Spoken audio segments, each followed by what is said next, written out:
Hey there friends and enemies, JoPaWrites here again, and today I wanted to take an early look at my top 5 video games of 2023 with a couple things to keep in mind. First off, we still have some big name titles like Spider-Man 2 and Call of Duty that could change things around a bit. I'll probably revisit this list early in January of 2024 just to see how far off I might have been or if I missed any that actually would have made the list at the time. Also, I am going based on my own personal preference for the games and the impact they had on me, but also I'm going to mention that some of these games will be higher or lower potentially with the end of year game award nominations. I think some games are going to perform better at these award shows just because of the cultural impact they had and how much they changed the landscape of gaming for 2023. For example, I don't have on my list, and it is an honorable mention, Honkai Star Rail, which released back in April. That game, I think, is awesome. It is massive. It has a huge fan base, and a lot of people really enjoy it. But it's hard to remember that it did release early in 2023, and it didn't have the same impact that Genshin Impact did. It didn't do as much for the gacha game franchise. I think it's a better game overall. It suits a more casual player style, and also is so free to play friendly that you really don't have to spend any money on the game if you don't want to, and that's very inviting for me. I think the game is really cool, really awesome, and I'm a big fan. I still play it to this day. However, I do think when compared to my top 5 games, it just doesn't have that staying power. It doesn't grab me. It's not as memorable for me as those other games, and that's why it drops down. But I wouldn't be surprised if it does get some awards at the end of year nominations for sure. Another game that I would consider as a honorable mention is Armored Core 6. Now, this is a game that I actually personally love.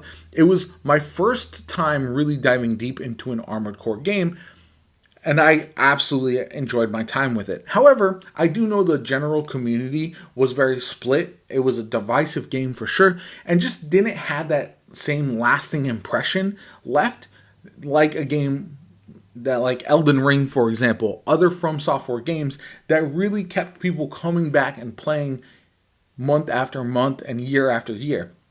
I think that's one of the biggest problems with Armored Core 6 is it's a very good game. It's very fun to play through, but it just doesn't have that replayability to keep people engaged in the same way as other From Software titles. And I think that's the only criticism that I would have of it, even though personally I thought it was a very good game, very inviting for folks who might be new to the Armored Core franchise. And for that reason, that's why it's an honorable mention. Unfortunately, it doesn't do enough to make my top 5.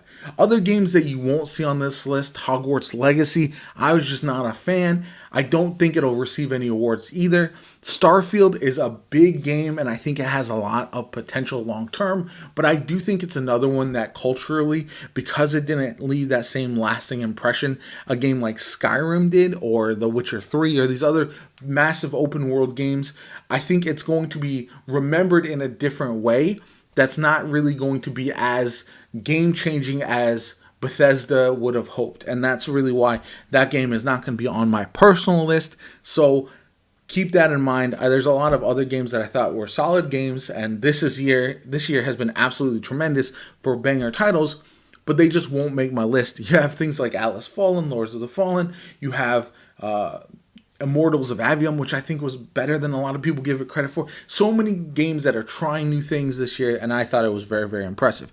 Now, jumping into my actual top 5. This is a game that I think will be an indie darling and one of the sleeper hits of the year, and that is Sea of Stars. No game captures the nostalgic feeling of JRPGs while also progressing the genre forward in the same way as Sea of Stars right now. It does tremendous things. The combat is fun. The cutscenes are amazing. If you have not seen the cutscene animations for Sea of Stars, I highly recommend checking it out. They are so good. It feels like I'm watching an animated show on television. It is phenomenal. I love them. Music is good. The story is interesting. It walks a nice fine line between comedic and having stakes in the story, and I find that to be fantastic. I think there's no other game that was a smaller studio, smaller budget game out there this year that is going to receive as much recognition as Sea of Stars as it should, because that's how good it is. And it's very telling that this game is number 5 for me, considering I hold it in such high regard. But I think this is one that could sneak a couple of awards at the end of the year for sure. It won't win Game of the Year, but it will get recognized in my opinion, and I'm sure hopeful that it does, because it was an absolute banger game. At number 4 for me, this is going to be controversial. I can already hear it in the comments. Tears of the Kingdom. For me, I'm not a fan of the Breath of the Wild / Tears of the Kingdom Zelda direction. It's just not for me, and that's fine. I think this is going to be number 2 on the list for a lot of people. I think it's going to be a game that a lot of folks are going to believe has a shot to win Game of the Year, and I wouldn't be surprised if it does get some votes for that. I don't think it's going to win. I'm going to get to number 1, and that'll tell you exactly what game I think is going to win, and it won't be particularly close, which is insane to think about with all the awesome games that we've gotten this year. But as far as Tears of the Kingdom goes, I just felt like the game was fun, it was enjoyable, but it wasn't as innovative. It didn't do the things that I personally wanted it to do, and that's why it drops down the list. I know I have a style that not everyone is going to agree with, and that's why this is going to be the most controversial pick on the list in all likelihood. But for me, other games provide more to their genre, to video games as a whole, than Tears of the Kingdom, even though I will admit that culturally, Tears of the Kingdom was a much bigger deal than my numbers 2 and 3. That being said, it doesn't matter to me. I am going on my favorites.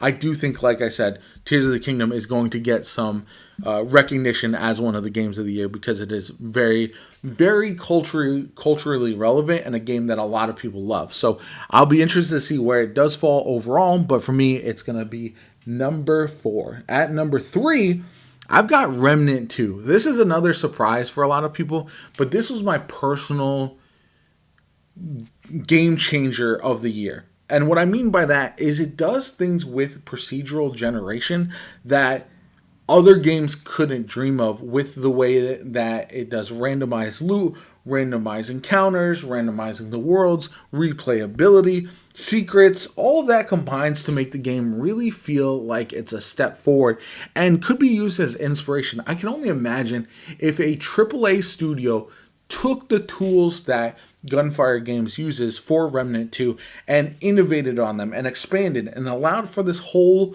world that's just constantly in transition.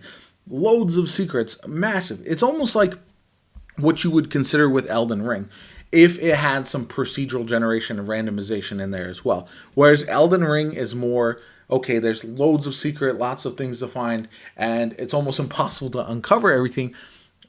Remnant 2 feels different because every time you jump into the world, if you do a new playthrough, if you do a new story mode, whatever the case may be, you're going to jump in there with new things to find, new places to explore, and a different encounter to take on. And that's what I really like about the game. I thought it was a massive step forward with that. And overall, this is a game that I would recommend to basically everyone. I think at the easiest level, it's not an overly difficult game outside of a couple bosses, but it's difficult enough, especially as you ramp up. You can go hardcore route, you can go with the apocalypse difficulty and some of the more difficult difficulty levels that will really make the game replayable if you want to do that. Or you can just play it a couple times and then do co-op with your friends. I thought this game was fantastic, and it doesn't get the credit that it deserves in my personal opinion because of everything that it does. That's just how I feel. I know not everyone is going to agree with me, but for me, it is a phenomenal game that I highly recommend, and I can't wait for the DLC to come out because I know it's going to be bangers too. But the fact that they innovated on and improved on everything from Remnant from the Ashes and just made it that much better, tremendous to see. And that's one thing where, again, we're going to see it with the number 1 title. When you allow a studio to learn and grow and practice and become better and better and better over time, you're going to see that innovation in a way that you won't see in games where there's a lot of coming and going with the studio. They're under tight deadlines. They're having to push out product constantly without trying to bring something fresh to the table. Now, that's what I love about Remnant 2. Number 2 for me is going to be Final Fantasy 16. I know this is, again, a little bit divisive. Not everyone loves it. For me, it's one of the best, most emotional stories that I've gotten in video games in years. It is tremendous. I fell in love with so many of the characters. So much of the combat was a big action movie. You know, the icon fights are huge, massive set pieces. The Titan fight alone is, in my opinion, the best boss fight we've gotten since Elden Ring, probably. It is tremendous, and I highly recommend everyone go check it out because of how good it is. I think this game is, because of the way the combat is, and because you don't get a traditional party like previous Final Fantasy games, I think it's a bit underrated overall. I think it's a game that I love, I hold near and dear to my heart. I think there are definitely flaws to the game. No game is perfect, but overall it's a game that I think a lot of people should just sit back and enjoy the storyline, the stakes, the over the top nature of this game is so fantastic to me, and exactly what I'm looking at for in my single player video games. One of the things that I have been frustrated with in recent times is these big open world stories where things just feel disconnected. I feel like I can run off, do my own thing. I love the fact that I can choose my own adventure essentially, but I don't like the fact that I feel like there's not enough storyline, not enough heart to the characters. I feel like I'm missing something with doing it that way, and I'm not connected to the world in the same way that I am with Final Fantasy 16. And for me, it's just a game that is one of my favorite games of all time. I know maybe I'm in the minority with that, but for me, it's an absolute banger game. I don't think it's going to win a whole lot in the Game Awards like Remnant 2. I don't think either game is going to be nominated a lot. For me, I know that Tears of the Kingdom is going to be here. Maybe Starfield will get some votes, and there are some other really good options. But I know that Final Fantasy 16 is a tremendous game, and I would definitely say if you don't have a PS5, once you get one, if you're able to, or if it comes to PC, check this game out because it is phenomenal. At number 1, to no one's surprise, is going to be Baldur's Gate 3. Culturally, relevance-wise, as far as player numbers, you look at the spreading of the clips and the memes, this game is tremendous. It does so many things that I think nobody expected. The amount of customization with the story is actually mind-blowing. What I was talking about before with open world stories not feeling connected, that does not apply for Baldur's Gate 3. And the reason being is every choice matters. Every decision is important. You can be creative with your combat. You can be creative with how you explore, how you interact with your party members. You can just make the adventure your own. It feels like Dungeons and Dragons come to life. And every time I turn around in that game and I think there's nothing more that could surprise me, something does. You can make wild choices in the game to do things that nobody would have ever expected, in my opinion. And there's always a consequence, a pro, a con, and all that kind of good stuff. And it's just a game that no one expected to change the video game landscape this year. Everyone expected that it would be a solid game, I think, but no one expected it to be the iconic game that it is. And I think as a path forward, this is the type of game that could completely change the way people perceive turn-based combat, or they could now look at it as like, hey, what if we did Baldur's Gate 3 type story choices, Baldur's Gate 3 type impact on the world, and then put that into a more action-oriented game. There's a lot of ways that I think Baldur's Gate is going to change the gaming landscape, and I'm excited about that. I know the studio deserves their props. Yes, the game was in early access for a while, but what they did worked out tremendously for them, and the way they launched the game should be commended because it was very good, very well recommended, and again, it completely changed the landscape of video games in 2023. I thought this was going to be the toughest year for choosing a game of the year, and it ended up being one of the easiest because of how good this game is.